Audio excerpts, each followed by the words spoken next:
Welcome to Aunty K's, your favorite radical queer indigenous auntie, bringing you tarot every day. Hello folks, and welcome to Aunty K's Tarot.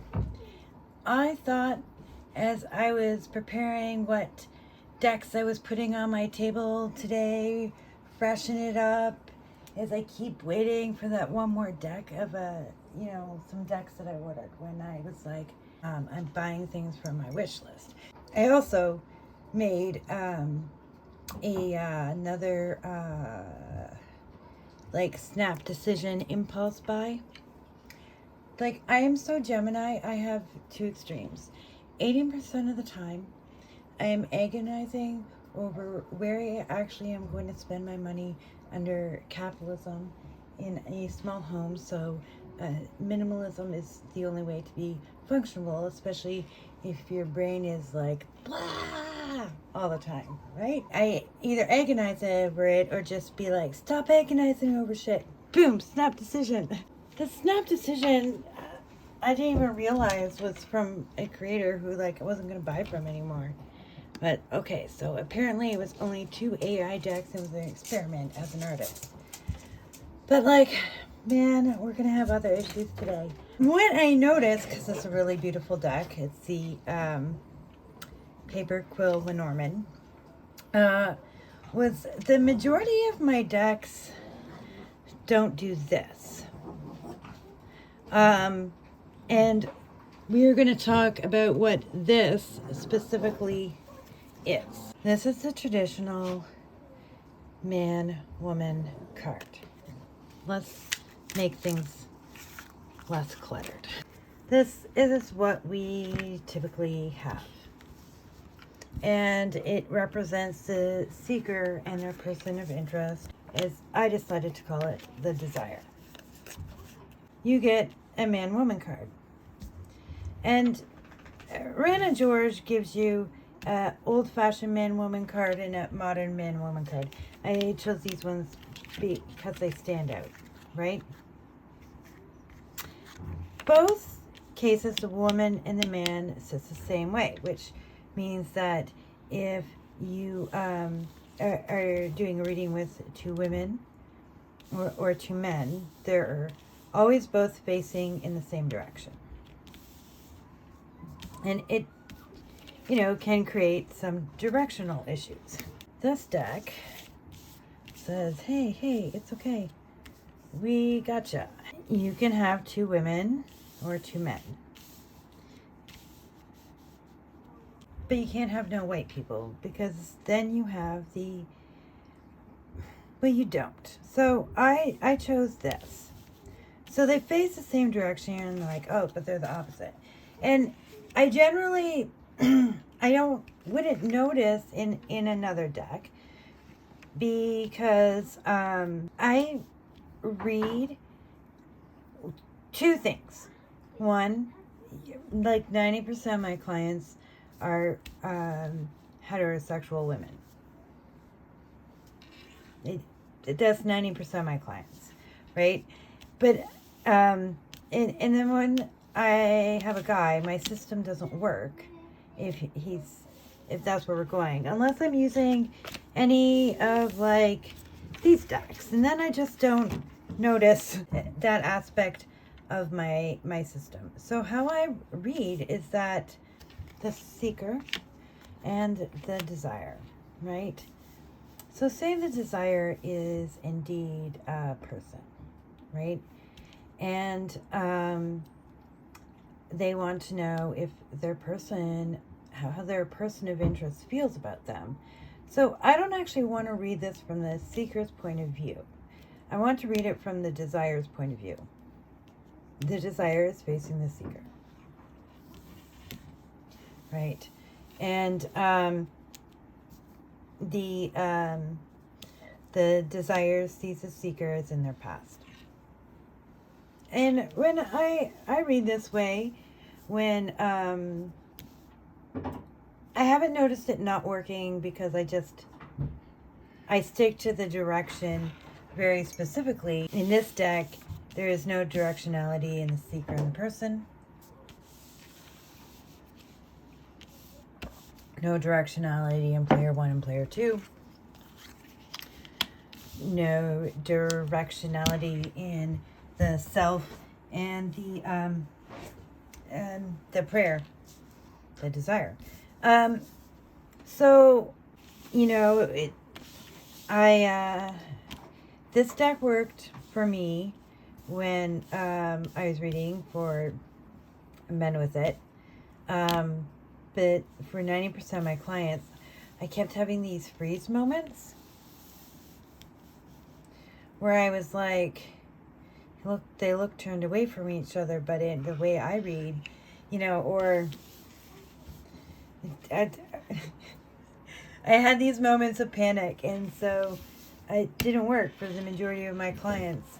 And I think if I knew they were both facing in the opposite directions, like in this situation, I think I would just, I don't know.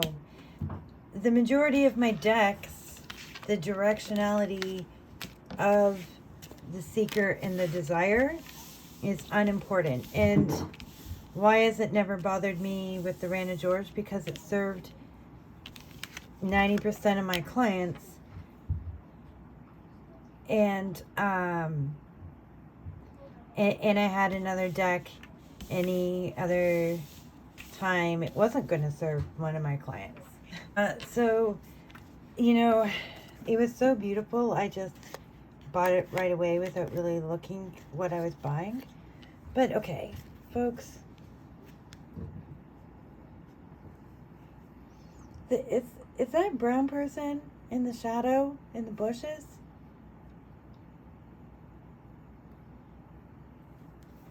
And it's a deck by Root Reader. So, it's really pretty. It's not super functional with these people, except for a small portion of my clients. But like, I don't know. Can I like? Does anyone know how I can color just the rest of these people all in brown, or what type of marker or pencil crayon would you use for like a standard, you know, standard smooth cardstock? Let me know. So that came off my table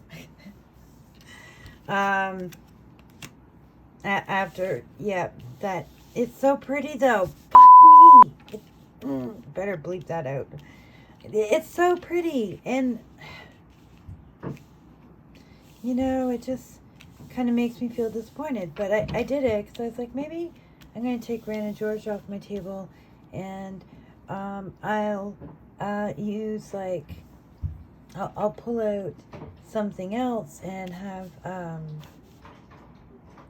either this deck or this deck as like my back shelf, my safety, my pull in case of emergency. I'm going to pull some of my big stuff to the pull in case of emergency back shelf and give something some play. And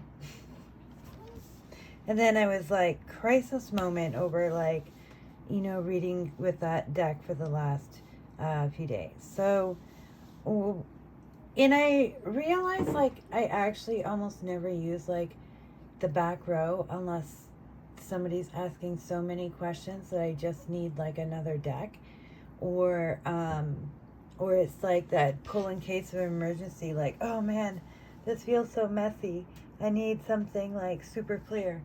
So it's like, you know, I could give other decks more play by putting my most favorites in the pull in case of emergency row,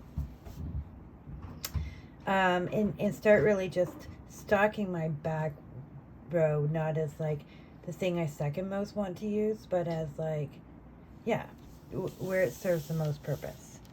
So what deck? It's like one of these is going to be front and one is going to be back row. So like, who becomes my other front row deck? I mean, these two go super great together, and these two go super great together.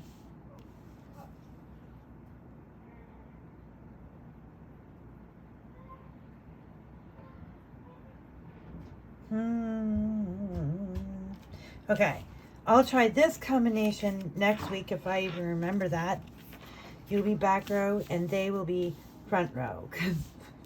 Just totally not sticking to what I said. But I mean, all of these are like my 3 most like used, you know, so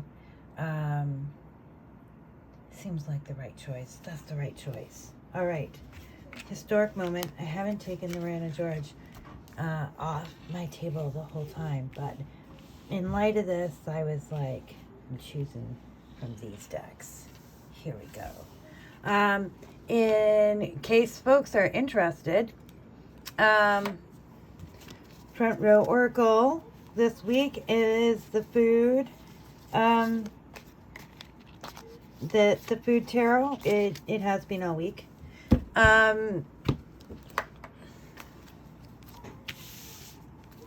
The Estrella Marseille, and you know, I was like, oh, I know what I'm going to do.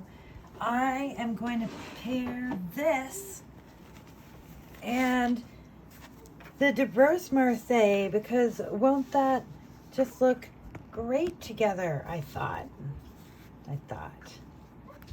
So this almost became the 2 front row tarot decks, because I thought to myself that they would just go so great together. But some of the cards do, but also some of them kind of clash. And like those slight tonal differences, they both have those like, yeah, so I was like, these do not work. These do not work together, folks. Like sometimes, but sometimes they don't. Maybe that would be good.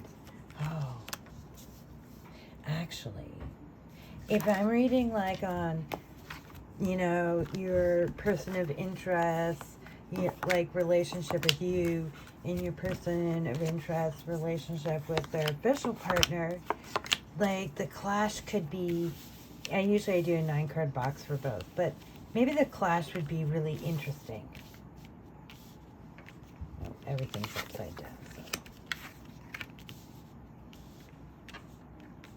Oh, I changed my mind.